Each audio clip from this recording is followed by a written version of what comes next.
Hello everyone, welcome to radical learning. আজকে আমরা তোমাদের এই যে ফেডারেলিজম যে চ্যাপ্টারটা আমরা 3 নম্বর ভিডিও করব, তাই তো? এবং এই যে 3 নম্বরের ভিডিওর আজ আমাদের টপিক কি, যে হাউ ইজ ফেডারেলিজম প্র্যাকটিস, অর্থাৎ ফেডারেলিজমে কিভাবে এটা প্র্যাকটিস অর্থাৎ ইমপ্লিমেন্টেশন কিভাবে হচ্ছে। প্র্যাকটিস কোথায় আমরা বলতে পারি ইন্ডিয়ার পার্সপেক্টিভে আমরা করব। ইন্ডিয়াতে কিভাবে এটা how is federalism practice. Initial যে ভিডিও আমরা করেছি, যে দুটো ভিডিও এই চ্যাপ্টারে করেছি, তা প্রথম যে চ্যাপ্টারটা ছিল কি, প্রথম টপিকটা ছিল কি আমাদের যে ফেডারেলিজম, তাই না? ফার্স্ট টপিকে আমরা কি পড়েছিলাম একবার রিকল করে নাও। ফেডারেলিজম এখানে আমরা কি পড়েছিলাম, যে তার যে আমরা ক্যারেক্টারিস্টিক বলতে পারি,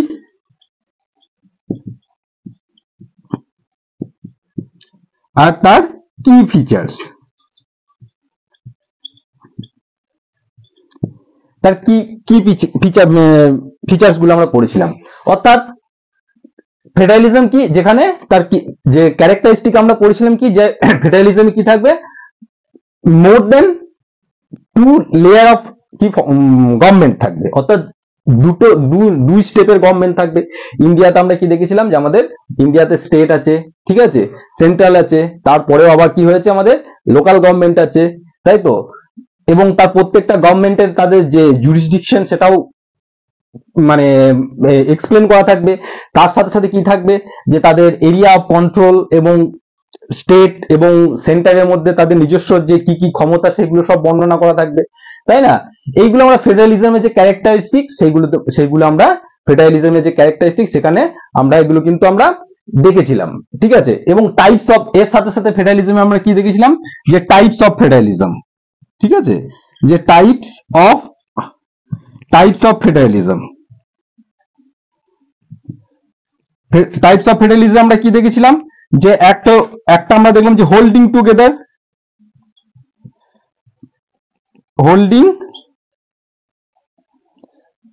টুগেদার, আর একটা আমরা দেখেছিলাম কি কামিং টুগেদার।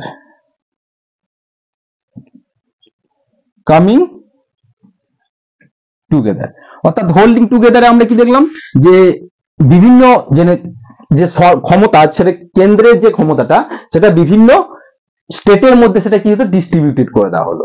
যেখানে প্রত্যেকটা স্টেটের কি ক্ষমতা কিন্তু ইভেনলি ডিস্ট্রিবিউটেড নয়, প্রত্যেকটা স্টেট তাদের ইকোনমি, তার যে ইকোনমি, তার জিওগ্রাফি, তার যে কালচার, তার আসপেক্টে সেই স্টেটটা কিন্তু তার পাওয়ারটা কিন্তু ডিভাইডেড আছে, যেমন ইন্ডিয়া, তাই না? এবং কামিং টুগেদার ফেডারেশনে দেখলাম কি দেখেছিলাম আমরা, কামিং টুগেদার ফেডারেশনে আমরা দেখেছিলাম যে কিভাবে যে প্রত্যেকটা স্টেটের ইকুয়াল পাওয়ার, তারা কিন্তু সব এক জায়গায় এসে একটা ইউনিফাইড একটা সেন্টার ক্রিয়েট করলো, ঠিক আছে? যেমন এর উদাহরণ আমরা কি দেখলাম, যে ইন্ডিয়া, এবং এর উদাহরণ USA, United states of America, এর একটা প্রকৃষ্ট উদাহরণ। এবং এটা তো দেখলাম ফেডারেলিজম সম্পর্কে দেখলাম। এবার তারপরে আমরা দেখেছিলাম যে হোয়াট মেক্স, যে সেকেন্ড ভিডিও আমরা করেছিলাম সেই চ্যাপ্টারে আমরা দেখলাম যে what makes India federal country, অর্থাৎ কি এমন জিনিস আছে যেগুলোকে আমরা ইন্ডিয়াকে ফেডারেল কান্ট্রি করতে পারি। অর্থাৎ আমরা 1 নম্বর ভিডিও এটা করেছিলাম। 2 নম্বরে আমরা করলাম কি, যে what makes India a federal country,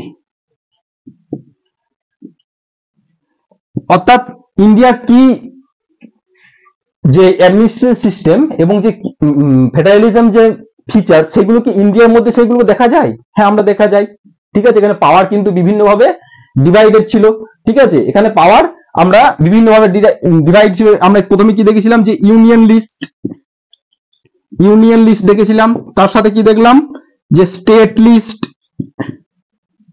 তার সাথে আমরা কি দেখলাম, যে কনকারেন্ট লিস্ট,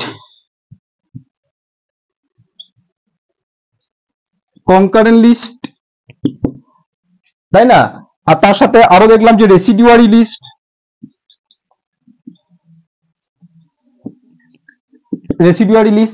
অর্থাৎ প্রত্যেকটা লিস্ট আমরা কিন্তু তার বাইরেও আরো অনেক লিস্ট আমরা দেখেছিলাম, যে কোর্ট কিভাবে আম্পায়ারের রোল প্লে করে, এই সমস্ত ব্যাপারে আমরা কিন্তু প্রত্যেকটা জিনিস আমরা দেখে নিলাম। অর্থাৎ এই অবধি আমাদের ফেডারেলিজম সম্পর্কে কিন্তু কনসেপ্ট আমাদের ক্লিয়ার, যে ফেডারেলিজমের ক্যারেক্টারিস্টিক কি, এবং তার সাথে সাথে যে ফেডারেলিজমের যে পাওয়ার স্ট্রাকচার সেটা কি ইন্ডিয়াতে, মানে ইন্ডিয়ার যে অ্যাডমিনিস্ট্রেশন সিস্টেম এবং ফেডারেলিজমের যে ক্রাইটেরিয়া, যে ক্যারেক্টারিস্টিক, সেটা সেম কিনা। তো আমরা দেখে নিলাম যে হ্যাঁ, মোটামুটি একই ধরনের। ঠিক আছে, সুতরাং আমরা সেই জন্য কি বলতে পারি যে yes, India is a federal country, তাই তো। তাহলে আমার এখানে ট্যাগ আমার হয়ে গেল ইন্ডিয়া ফেডারেল কান্ট্রি হয়ে গেল ইন্ডিয়া। এবার আমাদের এখন ভিডিও হচ্ছে যেটা পড়বো যে হাউ ফেডারেলিজম প্র্যাকটিস। তাহলে এবার আমাদের ফেডারেলিজম যে সেটা আমরা কিভাবে প্র্যাকটিস, ইন্ডিয়াতে কিভাবে সেটা প্র্যাকটিস হচ্ছে, সেটা কিন্তু আমরা এর বেসিসে আমরা দেখবো। তাহলে এই অবধি ক্লিয়ার যে ফেডারেলিজম কি, ফেডারেলিজমের ক্যারেক্টারিস্টিক কি, এবং তার সাথে সাথে যে what makes India a federal country. ঠিক আছে, বোঝা গেল। এবং যখন আমরা ট্যাগ পেয়ে গেলাম, যে কি ট্যাগ পেলাম, যে ইয়েস ইন্ডিয়া ইজ এ, আমরা ইজিলি বুঝতে পারছি যে yes India is a federal country. এবার যেহেতু ফেডারেল কান্ট্রি ইন্ডিয়া, সেজন্য কি করবো যে হাউ ইজ ফেডারেলিজম প্র্যাকটিস। এবার ইন্ডিয়াতে ফেডারেলিজম কি কি ভাবে প্র্যাকটিস হয় সেটা আমরা দেখবো। জেনারেলি ইন্ডিয়াতে ফেডারেলিজম তিনটে কনসেপ্টের আসপেক্ট আমরা পড়বো, যে কিভাবে প্র্যাকটিস হচ্ছে। তো তার প্রথম যে আমরা আসপেক্টে পড়বো সেটা হচ্ছে তোমাদের লিঙ্গুইস্টিক।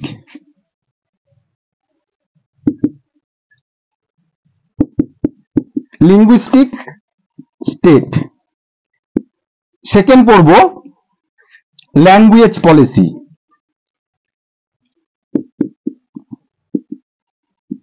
এবং থার্ড আমরা পড়বো সেন্টার স্টেট রিলেশন। এই তিনটেই কিন্তু আমাদের পড়ার আলোচ্য এই ভিডিওতে বিষয়। তো চলো আমরা দেখে নেওয়া যাক যে কিভাবে লিঙ্গুইস্টিক স্টেট এবং ল্যাঙ্গুয়েজ পলিসি এবং সেন্টার যে স্টেট যে রিলেশনশিপ, কিভাবে পাওয়ারটা কিভাবে ডিস্ট্রিবিউট হয়েছে এবং কিভাবে কাজ করছে। অর্থাৎ এর বেসিসই আমরা বলবো যে হাউ, মানে যে ইন্ডিয়া, মানে এই তিনটে আসপেক্টের উপরে ইন্ডিয়ার যে ফেডারেলিজম সেটা কি হচ্ছে, ইমপ্লিমেন্ট হচ্ছে, অর্থাৎ প্র্যাকটিস হচ্ছে। সেই নেক্সট যে স্লাইডটা করবো সেটা আমরা এই তিনটে আসপেক্টের উপরই করবো। প্রথমে আমরা দেখবো কি, যে লিঙ্গুইস্টিক স্টেট। দেখো এবার আমরা পড়বো কি, যে আমরা যে তিনটে ডিভিশন যেটা দেখলাম, অর্থাৎ আমাদের টপিক কি পড়ছি, হাউ ইজ ফেডারেলিজম প্র্যাকটিস, তাই তো। তিনটে টপিকের মধ্যে আমরা প্রথম টপিকটা আলোচনা করব যে লিঙ্গুইস্টিক স্টেট, তাই তো। লিঙ্গুইস্টিক স্টেট মানে কি, অর্থাৎ on the basis of language, যখন সেটাকে কোন একটা রিজিয়নকে ডিমার্কেশন করা হয়, তাই না, সেটা হচ্ছে তোমার লিঙ্গুইস্টিক স্টেট। অর্থাৎ লিঙ্গুইস্টিক যে স্টেট, সেখানে যে রিজিয়নটাতে যে ভাষার যে প্রাধান্য দেখা যাবে, সেই তার উপর বেসিস করে কিন্তু সেই স্টেটটা, সেই ভাষার উপর বেসিস করে স্টেটটা গড়ে উঠবে, তাই না। কারণ আমাদের যে এখন যে স্টেটের যে নামগুলো আছে, অর্থাৎ দেখবে তোমরা যে ওয়েস্ট বেঙ্গল, উড়িষ্যা, তার নিচে অন্ধ্রপ্রদেশ থেকে আরম্ভ করে একদম তামিলনাড়ু, কেরল, প্রত্যেকটা স্টেটে দেখবে আলাদা আলাদা আলাদা আলাদা কি রয়েছে, ল্যাঙ্গুয়েজ রয়েছে।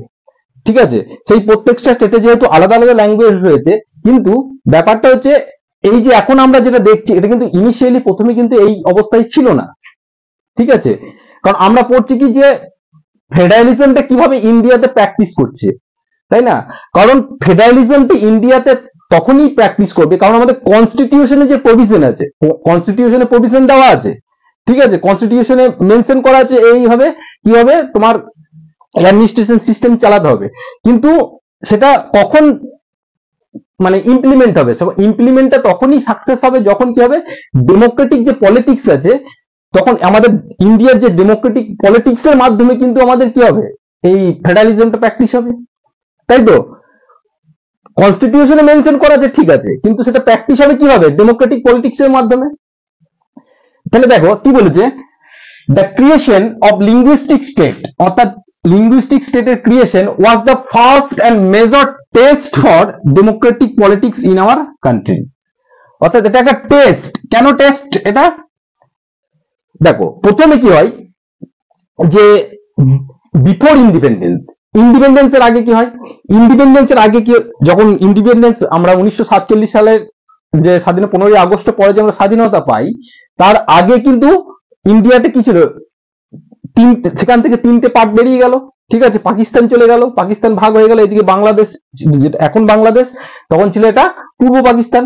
কিন্তু এই যে ডিভিশনটা হলো, এই ডিভিশনের কিসে বেশি, on the basis of religion, তাই তো, রিলিজিয়ানের বেসিসে পাকিস্তানে যারা ছিল তারা একটা মুসলিম কান্ট্রি তৈরি হলো এবং ইন্ডিয়াতে হিন্দু কান্ট্রি, এবং বলা হলো যারা ইচ্ছুক যে সমস্ত যে মুসলিমরা তারা কিন্তু পাকিস্তানে থাকতে পারে এবং তাদের ইচ্ছার উপর ডিপেন্ড করছে।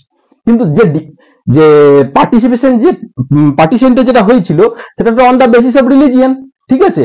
তো সুতরাং আবার যদি একটা রিলিজিয়ানের বেসিসে একটা পার্টিশন হলো, তারপরে যদি আবার ল্যাঙ্গুয়েজের বেসিসে যদি আবার যদি মানে থ্রু আউট দ্য ইন্ডিয়ার মানে ইন্ডিপেন্ডেন্স পাওয়ার পরে যদি আবার পার্টিশন হয়, তাহলে আবার একটা ডিসইন্টিগ্রিটি তৈরি হতে পারে, তাই না, থ্রু আউট দ্য ইন্ডিয়া। এটা একটা প্রবলেম ছিল, তাহলে সেই জন্য এটা একটা টেস্ট ছিল, ঠিক আছে। সেই জন্য কি বলছে যে the creation of linguistic states was the first and major test কি হচ্ছে for the Democratic politics in our country. এবার তার জন্য কি বলেছে দেখো, এবার দেখো এখানে 1 নম্বরে তার পয়েন্টে কি বলেছে, in 1947 boundaries of several old states of India were changed in order to create a new state। অর্থাৎ যখন আমরা স্বাধীনতা পাই তখন যে স্টেট ছিল, অ্যাকচুয়ালি তখন তো স্টেট ছিল না, তখন প্রভিন্স ছিল, ঠিক আছে। তখন যে নাম্বার অফ স্বাধীনতা পাওয়ার পর তখন মোটামুটি 14 স্টেটস ছিল, ঠিক আছে। একটা ম্যাপ দেখলে তোমরা বুঝতে পারবে, দেখো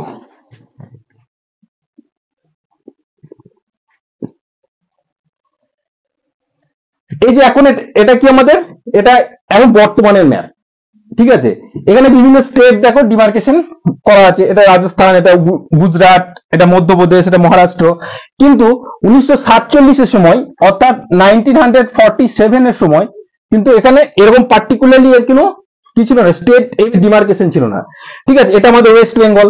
তো দেখো এখানে ওয়েস্ট বেঙ্গলটা এরকম কেন রয়েছে, কারণ এই রিজিয়নটাতে বাংলা ভাষার ডমিনেন্সি বেশি, সেই জন্য এটাকে এইভাবে ডিভিশন করা আছে। এটা তার প্রত্যেকটা স্টেট থেকে, এটা উড়িষ্যা, উড়িয়া ভাষার টেন্ডেন্সি বেশি, এখানে আছে অন্ধ্রপ্রদেশ, ঠিক আছে, এটা আছে তামিলনাড়ু, এটা আছে কেরল, কেরলে কি ভাষা বলা হয়, মালয়ালম, এটা আছে তোমার কর্ণাটক ভাষা, এখানে আছে মহারাষ্ট্র মারাঠি ভাষা, গুজরাটি ভাষা, রাজস্থান, ঠিক আছে, পাঞ্জাব, হ্যাঁ এটা পাঞ্জাব, এটা হরিয়ানা, ঠিক আছে, এটা উত্তরপ্রদেশ, জম্মু কাশ্মীর। তো এইভাবে বিভিন্নভাবে ভাগ করা হয়েছে। কিন্তু 1947 সময় এরকম ছিল না, ঠিক আছে। এই 14টা প্রভিন্সে ছিল, অর্থাৎ এই যে রিজিয়নটা ছিল এটা ছিল রাজপুতানা রিজিয়ন। এই রিজিয়নটা ছিল সেন্ট্রাল ইন্ডিয়া। এই রিজিয়নটা ছিল কি বোম্বে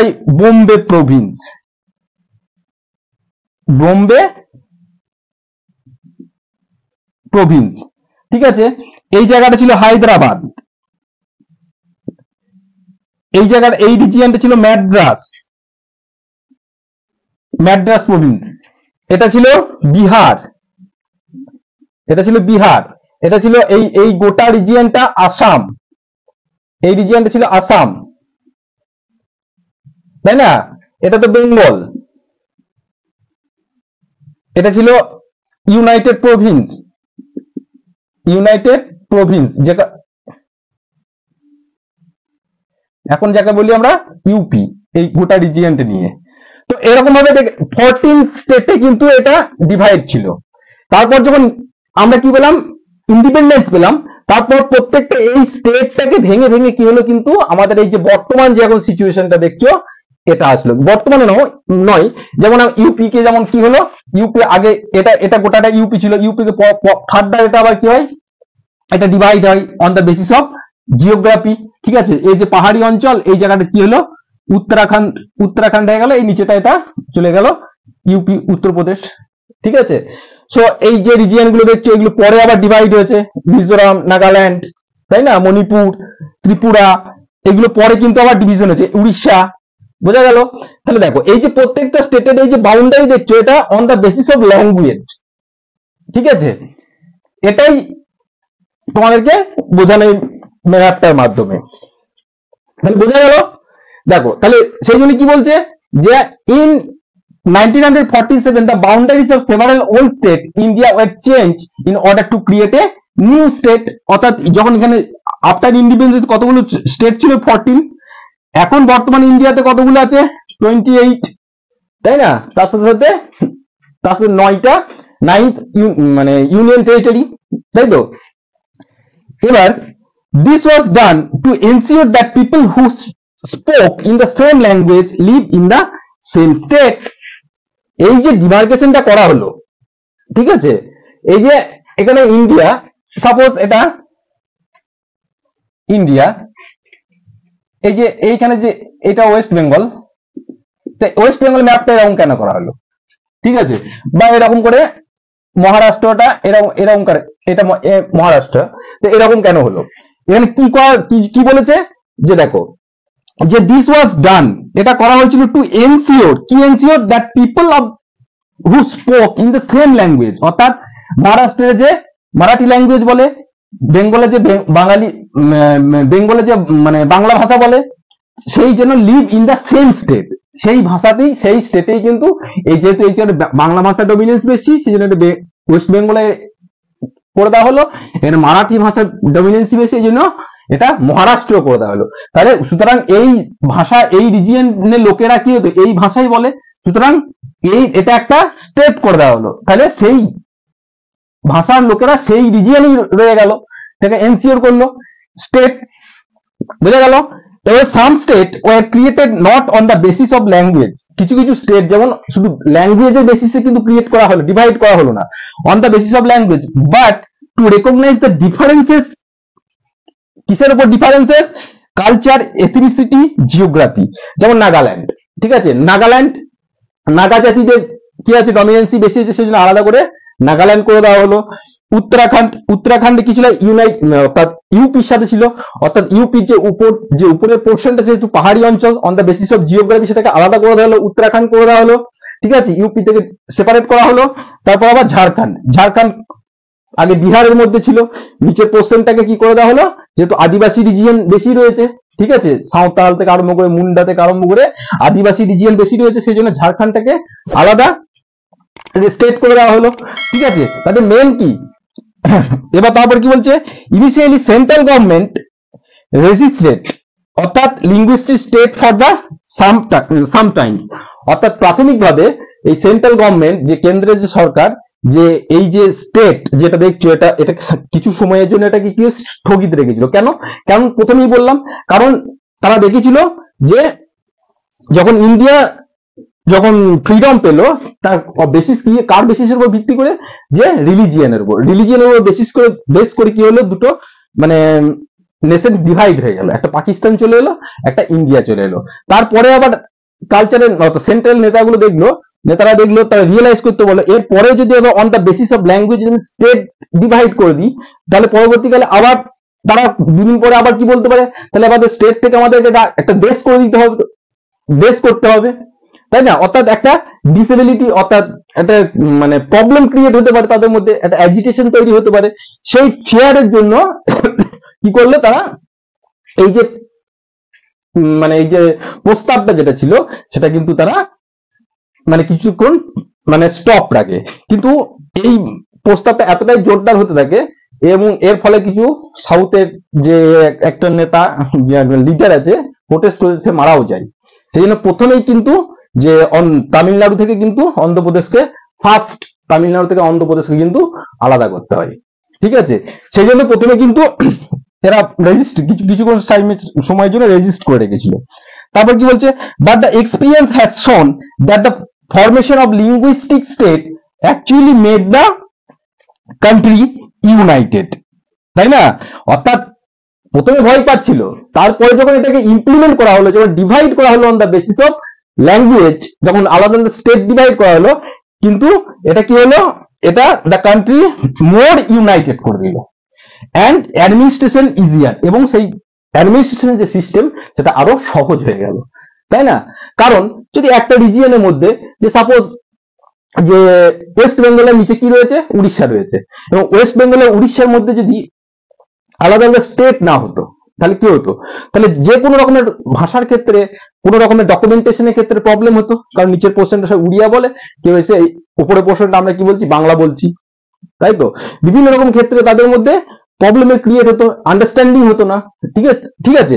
সেজন্য কি হলো, আলাদা স্টেট করে দেওয়া হলো।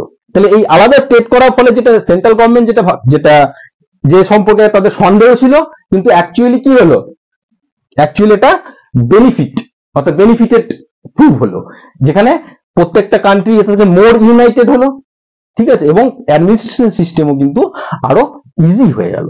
বোঝা গেছে? এবার লিঙ্গুইস্টিক স্টেটটা বোঝা গেল। এরপর আমরা দেখবো যে ল্যাঙ্গুয়েজ যে পলিসি, অর্থাৎ নেক্সট স্লাইডে আমরা দেখবো যে ল্যাঙ্গুয়েজ পলিসি কিভাবে আমাদের ফেডারালিজমকে মাধ্যমে কিভাবে প্র্যাকটিস হচ্ছে সেটা আমরা দেখবো। দেখো এবার 2 নম্বরে কি দেখবো, আমাদের ল্যাঙ্গুয়েজ পলিসি। ল্যাঙ্গুয়েজ পলিসি প্রথমেই কি বলেছে, যে hour constitution did not give the status of national language, অর্থাৎ আমাদের কনস্টিটিউশন কি, যে আমাদের কোনো ন্যাশনাল ল্যাঙ্গুয়েজের স্ট্যাটাস নেই, তাই তো? এখানে ম্যাক্সিমাম জনে এটা কিন্তু ভুল করে, সবাই ভাবে যে হিন্দি হচ্ছে আমাদের ন্যাশনাল ল্যাঙ্গুয়েজ, কিন্তু না, হিন্দি কিন্তু আমাদের ন্যাশনাল ল্যাঙ্গুয়েজ নয়। কেন? আমাদের কনস্টিটিউশন কোনো ল্যাঙ্গুয়েজকে ন্যাশনাল ল্যাঙ্গুয়েজ হিসেবে প্রেফার করেনি বা আইডেন্টিফাই করেনি। তার কারণ কি, সাপোজ ধরো আমাদের হিন্দি স্পিকিং হচ্ছে 40% লোক হিন্দি বলে, তাই তো? আর বাদ বাকি যে 60% ইন্ডিয়ার যে পপুলেশন আছে তারা কিন্তু হিন্দি বলে না। তাহলে যদি 40% যে হিন্দি স্পিকিং রিজিয়নটাকে যদি আমি হিন্দিটাকে যদি ন্যাশনাল ল্যাঙ্গুয়েজ যদি ডিক্লেয়ার করে দিই, তাহলে বাদ বাকি যে সমস্ত 60% লোক যারা নন হিন্দি স্পিকার্স, তাহলে তারা কি করবে? তাহলে তারা নিশ্চয়ই অ্যালিনিয়েটেড ফিল করবে, ঠিক আছে। যেমন আমরা কি দেখেছিলাম, শ্রীলঙ্কার ক্ষেত্রে দেখেছিলাম যে শ্রীলঙ্কার গভর্নমেন্ট কি করেছিল, যে তাদের যে গভর্নমেন্ট তাদেরকে সিনহালা যে ল্যাঙ্গুয়েজ ছিল তাদেরকে সেটাকে একদম প্রমোট করেছিল কি হিসাবে, ন্যাশনাল ল্যাঙ্গুয়েজ হিসাবে, ঠিক আছে। কিন্তু আমাদের কনস্টিটিউশন কিন্তু তা করেনি। আমাদের এটাই হচ্ছে তার মেন কারণ, যেহেতু অল ওভার ইন্ডিয়া তো সবাই তো হিন্দি বলে না, ঠিক আছে। সেজন্য আমাদের হিন্দির বাইরেও কিন্তু আমাদের আরো অনেক ল্যাঙ্গুয়েজ রয়েছে, 21 অর্থাৎ 22 আমাদের যে শিডিউল ল্যাঙ্গুয়েজ আছে হিন্দির বাইরে। এবার দেখো কি বলছে, অর্থাৎ ল্যাঙ্গুয়েজ পলিসির ক্ষেত্রে আমাদের যে গভর্নমেন্ট, আমাদের কনস্টিটিউশন কিন্তু একদম খুব সফট পলিসি অ্যাপ্লাই করেছে সবার ক্ষেত্রে। দেখো কি বলেছে এখানে, 1 নম্বর বলছে Hindi was identified as official language. হিন্দিকে কিন্তু ন্যাশনাল ল্যাঙ্গুয়েজ নয়, অ্যাজ এ অফিসিয়াল ল্যাঙ্গুয়েজ হিসেবে কনসিডার করা হলো। Beside Hindi there are 21 other languages recognised as schedule language. অর্থাৎ হিন্দি বাদ দিয়েও কিন্তু যে আরো 21 যে ল্যাঙ্গুয়েজ আছে তাদেরকে শিডিউল ল্যাঙ্গুয়েজ, আমাদের কনস্টিটিউশন যে 8 নম্বর শিডিউল আছে সেই শিডিউল ল্যাঙ্গুয়েজে এই 21 ল্যাঙ্গুয়েজকে শিডিউল ল্যাঙ্গুয়েজ হিসাবে কনস্টিটিউশন আমাদের রেকগনাইজ করেছে। কি কি দেখো তোমাদের বইয়েও দেওয়া আছে, যেমন বাংলা, উড়িয়া, মারাঠি, তেলেগু, মালয়ালম, ঠিক আছে, গুজরাটি, নেপালি, সংস্কৃত, হিন্দি, সান্থাল, এরকম তো অনেক রয়েছে, ঠিক আছে, ভোজপুরি। তো এইগুলোকে কি হয়েছে, শিডিউল ল্যাঙ্গুয়েজ হিসাবে দেওয়া হয়েছে। তারপরে কি বলেছে, এ candidate in an examination conducted for central government, অর্থাৎ সেন্ট্রাল গভর্নমেন্টের কোনো অ্যাপয়েন্টমেন্টের পোস্টের জন্য কোনো ক্যান্ডিডেট যদি অ্যাপ্লাই করে, তাহলে কি হচ্ছে, position may be opt to take the examination in any of this language. অর্থাৎ সেন্ট্রাল গভর্নমেন্ট যদি কোনো এক্সামিনেশন কন্ডাক্ট করে, সেখানে কি করতে পারে, এই যে 21 শিডিউল ল্যাঙ্গুয়েজ আছে যে কোনো একটা ল্যাঙ্গুয়েজকে কিন্তু সিলেক্ট করতে পারে। বোঝা গেছে? তারপরে কি বলছে, states to have their own official language. অর্থাৎ এর বাইরেও প্রত্যেকটা স্টেটে কি হচ্ছে, তাদের নিজস্ব যে ল্যাঙ্গুয়েজ, কারণ স্টেটটা ডিভিশন কি হয়েছে অন দ্য বেসিস অফ ল্যাঙ্গুয়েজের উপর, ঠিক আছে। সেই নিজের ভাষার স্টেটে কিন্তু নিজের যে ভাষা আছে তার উপরে কিন্তু সেই ভাষাকে তারা অফিসিয়াল ল্যাঙ্গুয়েজ হিসাবে কনসিডার করতে পারে। যেমন আমাদের বেঙ্গলে কি আছে, পশ্চিমবঙ্গে বাংলা, মহারাষ্ট্রে গেলে মারাঠি অফিসিয়াল ল্যাঙ্গুয়েজ করতে পারে, গুজরাটে গেলে গুজরাটি, ঠিক আছে, উড়িষ্যায় উড়িয়া, কেরলে তোমার মালয়ালম, ঠিক আছে, এরকম ভাবে। এবার ব্যাপার হচ্ছে যে হিন্দি ভার্সেস ইংলিশ, ঠিক আছে। এবার হিন্দিকে তো অফিসিয়াল ল্যাঙ্গুয়েজ করা হলো, ঠিক আছে। এবার তার বাইরে কি বলছে, যখন আমাদের কনস্টিটিউশনে প্রথমে ইনিশিয়ালি বলা ছিল কি যে 1965 পড়েছে কি যে হিন্দিকে যে ন্যাশনাল ল্যাঙ্গুয়েজ, অর্থাৎ ন্যাশনাল নয় অফিসিয়াল ল্যাঙ্গুয়েজ হিন্দি আছে, তার সাথে সাথে ইংরাজিকেও কিন্তু ন্যাশনাল ল্যাঙ্গুয়েজ থেকে রিমুভ করা হবে, ঠিক আছে। সেখানে কি বলছে, the leaders of our country adopt very conscious in spreading the use of Hindi, অর্থাৎ হিন্দিকে তারা স্প্রেড করছে, কিন্তু সেই হিন্দি স্প্রেড করতে গিয়ে তারা কিন্তু খুব সতর্ক স্টেপ অবলম্বন করলো, ঠিক আছে। খুব very the leaders are very conscious in spreading in the use of Hindi. কেন? কারণ অ্যাকর্ডিং টু কনস্টিটিউশন, কারণ কনস্টিটিউশনে কি বলা আছে, according to constitution the use of Hindi for official purpose was to stop. কত সালে? 1965 স্টপ হয়ে যাওয়ার কথা ছিল, কিন্তু তারপরে বিরোধ হলো। কেন বিরোধ হলো? এবার তারপরে দেখো, মেনি নন হিন্দি স্পিকার, যে সমস্ত যাদের নন হিন্দি, অর্থাৎ মেনলি সাউথে যাদের মানে যারা যে সমস্ত স্টেটে হিন্দি ভাষায় কথা বলে না, তারা কি করলো, states demand for the use of English continue. তারা চাইলো যে না, যে আমরা তো হিন্দি জানি না, তাহলে কি করবো, আমাদের অফিসিয়াল যে ল্যাঙ্গুয়েজ তোমরা হিন্দিটাকে কনসিডার করছো, তাহলে আমরা তো হিন্দি জানি না, তাহলে কি করবো, তাহলে কি করতে হবে, তোমাদের ইংলিশটাকে আমাদের কি করতে হবে, এটাকে ইংলিশটাকে কন্টিনিউ করে যেতে হবে, ঠিক আছে। এর মানে প্রোটেস্ট করতে, মানে তামিলনাড়ুতে কিন্তু এর ভায়োলেন্ট প্রোটেস্টও হয়। তার ফলে আমাদের গভর্নমেন্ট কি করে, দ্য সেন্ট্রাল গভর্নমেন্ট রেসপন্ডেড, অর্থাৎ রেসপন্ড করে এবং ইংলিশকে কন্টিনিউ করে along with Hindi for the official purpose. অর্থাৎ আমাদের সেন্ট্রাল গভর্নমেন্ট কি করে, যে 1965 যে অ্যাকর্ডিং টু কনস্টিটিউশন বলা ছিল যে হিন্দিকে স্টপ করা হবে, অফিসিয়াল ইংলিশকে as a official language stop করা হবে, সেটা কিন্তু আর করলো না, যেহেতু প্রোটেস্ট হতে লাগলো।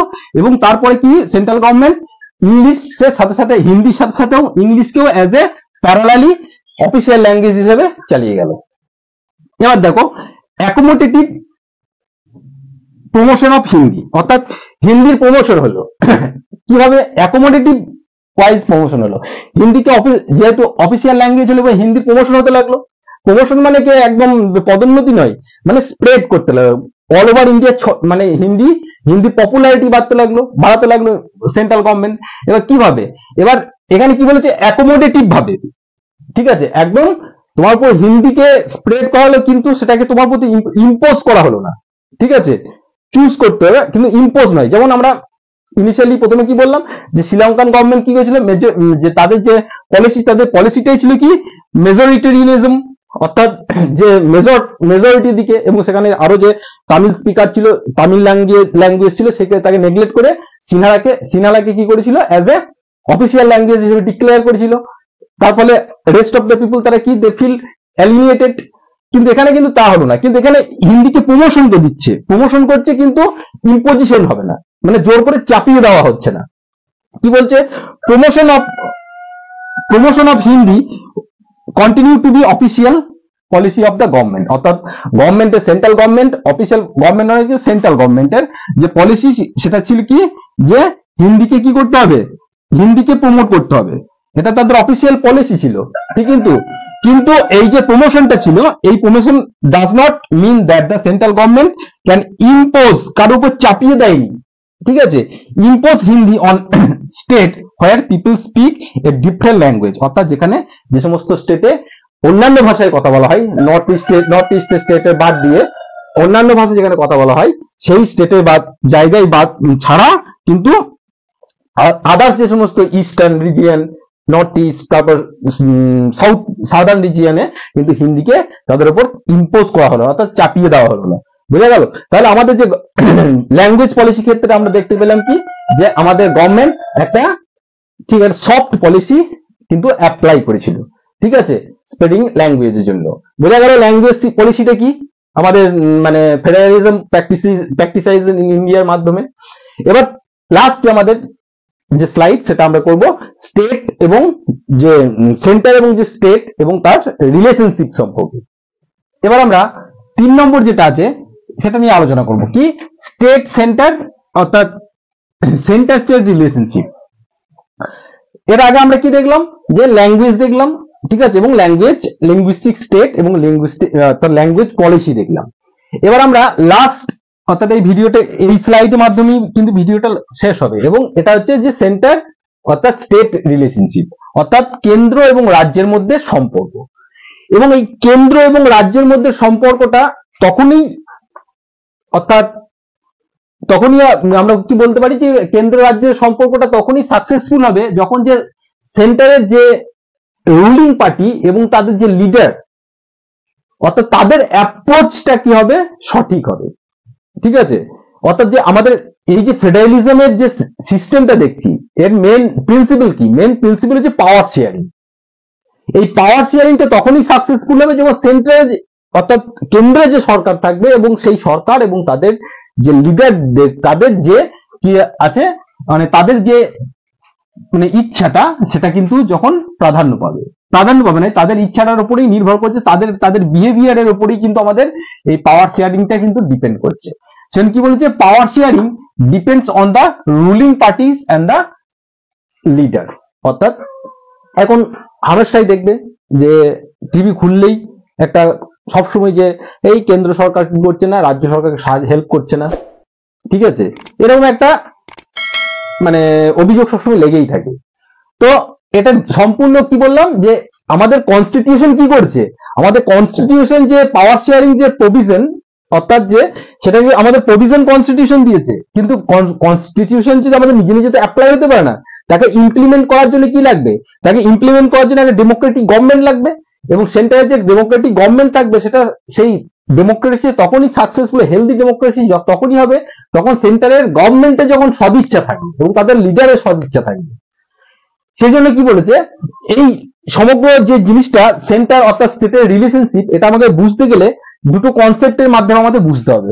অর্থাৎ কেন্দ্র রাজ্যের সম্পর্কের যে মানে সম্পর্ক, সেটা বিফোর 1990s এর, অর্থাৎ 1990 এর আগে এবং 1990 এর পরে, দুটো সিনারিওতে আমরা দেখবো, তাহলে এদের সেন্টার এবং যে স্টেটের যে রিলেশনশিপ, সেটা আমরা কিন্তু বুঝতে পারবো। তো প্রথমে আমরা দেখবো যে বিফোর 1990s এর।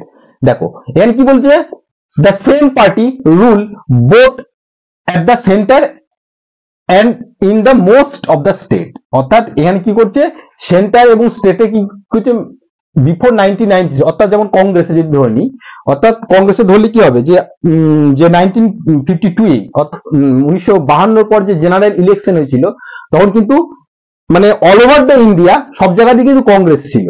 ঠিক আছে, সেন্টারেও কংগ্রেস, প্রত্যেকটা রাজ্যেও কিন্তু কংগ্রেস। ঠিক আছে, সুতরাং সেই জন্য কি হচ্ছে, যে same party all over the state rule করতো। ঠিক আছে, তার ফলে কি হতো, the mean that the state government did not exercise their right as a autonomous federal unit. আমরা ফেডারেল স্ট্রাকচারে আমরা কি পড়েছিলাম, যে state unit, state clause list, এবং তার সাথে সাথে যে সেন্ট্রাল যে ক্লজ লিস্ট, তাদের আলাদা আলাদা পাওয়ার এক্সারসাইজের, অর্থাৎ তাদের জুডিশিয়ারি অর্থাৎ এরিয়া অফ কন্ট্রোল আলাদা। কিন্তু এখানে যেহেতু সেন্টারে যেহেতু একটাই পার্টি রয়েছে এবং অল ওভার ইন্ডিয়া একটাই পার্টি রুল করছে as a central party as a government, অর্থাৎ স্টেট গভর্নমেন্টের পার্টি, রুলিং পার্টি। সেই জন্য কি হচ্ছে, সেন্ট্রাল যে পার্টি, তারা কি করছে, তাদের গভর্নমেন্টের, স্টেট গভর্নমেন্টের, তাদের কি করছে, তাদের অটোনমাস, অর্থাৎ তারা তাদের যা ইচ্ছা তাই কিন্তু করে নিচ্ছে।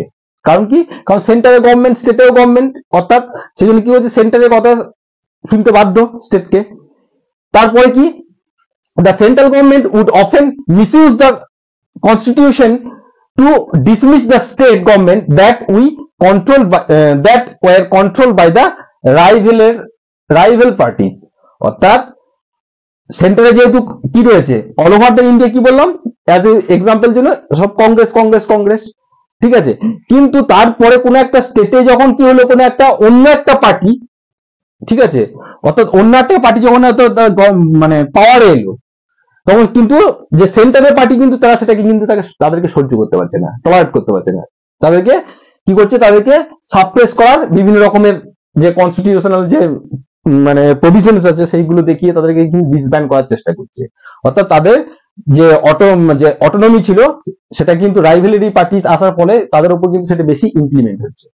ঠিক আছে, এবার কি হলো, this undermine the spirit of federalism, অর্থাৎ যদি সেন্ট্রালের পার্টি যদি কি করে, যদি স্টেটের পার্টিকে কি করে নেগলেক্ট করে, ঠিক আছে, বিভিন্ন রকম রাইটস, বিভিন্ন রকম দাবি দাবা তার যদি স্টেটের না মানে, ঠিক আছে, তাহলে কি হবে, আমাদের যে ফেডারেলিজম যে স্ট্রাকচার, যে আমরা যে ফেডারেলিজমের যে স্কিস যে স্ট্রাকচার দেখে এসেছিলাম, সেখানে কি যে পাওয়ারটাকে শেয়ারিং এবং তাদের এরিয়া অফ কন্ট্রোল আলাদা আলাদা, ঠিক আছে, সুতরাং সেই জিনিসটাকে কিন্তু এটা ফেডারেল স্ট্রাকচারকে কিন্তু এটার হার্মফুল একটা এফেক্ট পড়ছে। এটা ছিল এই কন্ডিশন ছিল বিফোর 1990s, অর্থাৎ এবং বিফোর 1990 এর পরের কন্ডিশন কি হলো দেখো এবার, তাহলে বোঝা গেল যে বিফোর 1990 কি হলো, যে সেন্ট্রাল এবং অল ওভার দ্য স্টেট মোটামুটি তখন একটাই পার্টি ছিল, এবং তারা কি করতো, সেন্ট্রালের পার্টি সবসময় যেটা চাইতো স্টেটকেও সেটা কিন্তু মেনে নিতে হতো। তার ফলে যে সেন্ট্রালের যে অর্থাৎ যে কনস্টিটিউশনাল যে পাওয়ার সেন্ট্রাল গভর্নমেন্ট স্টেট গভর্নমেন্টের, সেটা কিন্তু তারা কিন্তু প্র্যাকটিস করতে পারতো না, এবং মনমানি করতো তারা সেন্ট্রাল গভর্নমেন্ট, কারণ তাদের মেজরিটি ছিল, তাই না। কিন্তু এই সিনারিটি পরবর্তীকালে চেঞ্জ হয়ে গেল কখন, যে আফটার 1990s এ পরে। কেন, কি এমন ঘটলো যে 1990 এর পর থেকে এই সিনারিওটা চেঞ্জ হয়ে গেল? দেখো, this period saw the rise of the regional parties, অর্থাৎ তারপর থেকে কি হলো, এই 1990 এর দশকের পর থেকে যে সমস্ত রিজিওনাল বিভিন্ন স্টেটের যে রিজিওনাল পার্টিস আছে, সেগুলো কিন্তু কি হলো, এমার্জ করতে লাগলো।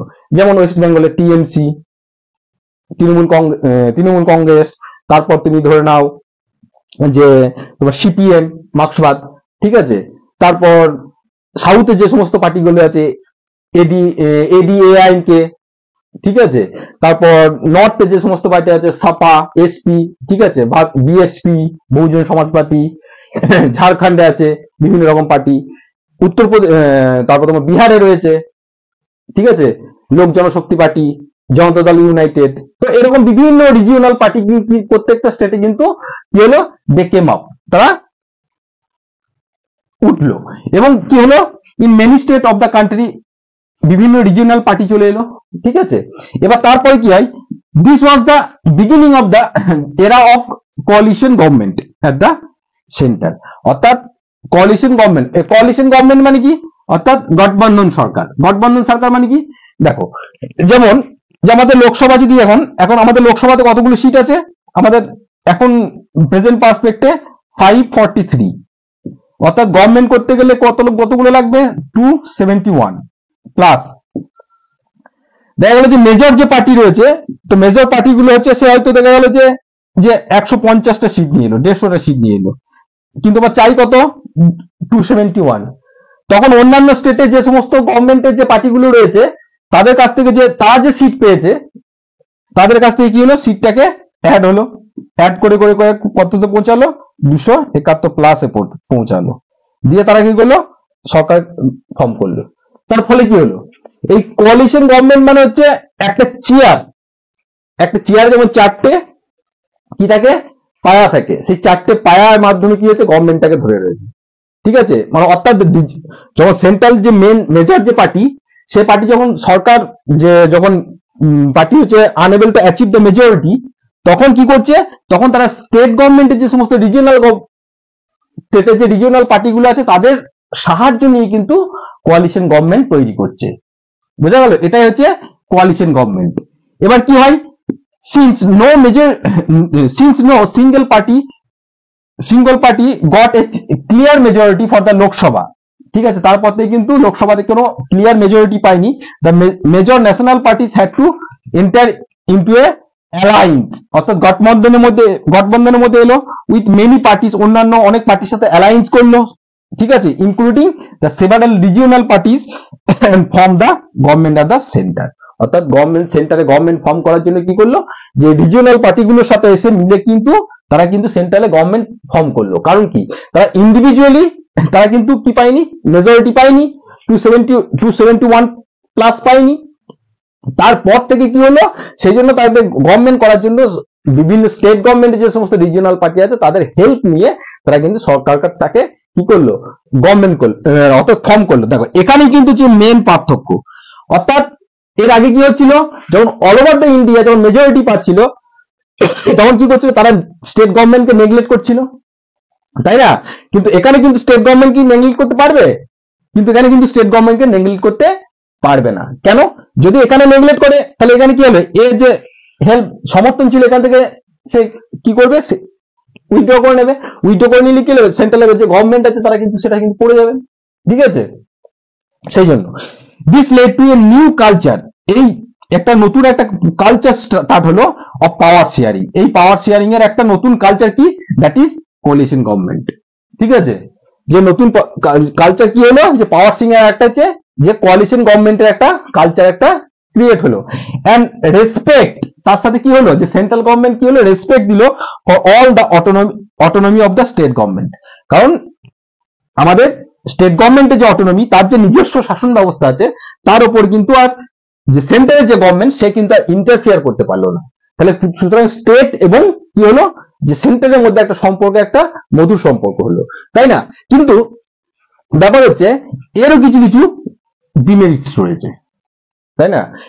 কারণ কি, কারণ যদি কোয়ালিশন গভর্নমেন্ট কি হয়েছে, প্রত্যেকজনে কি নিজ নিজের কিন্তু একটা ইন্টারেস্টে কিন্তু কোয়ালিশন গভর্নমেন্টে যায়। ঠিক আছে, এই coalition government majority clear majority না পেলে কিন্তু দেশের ডেভেলপমেন্টের ক্ষেত্রে কিন্তু সেটা কিন্তু খুব একটা সুটেবল নয়। কারণ প্রত্যেকটা পার্টি কি এসছে এখানে, সেন্টারে এসছে নিজ নিজের যে পাওয়ারটাকে সেটাকে কি উপভোগ করার জন্য। ঠিক আছে, কারণ সে সেন্টারে কোনো হয়তো কোনো মন্ত্রিত্ব বা কোনো যে পোস্ট সে হয়তো নেবে, তার পরিবর্তে সে কিন্তু কি করছে, মানে গিভ অ্যান্ড টেক পলিসি।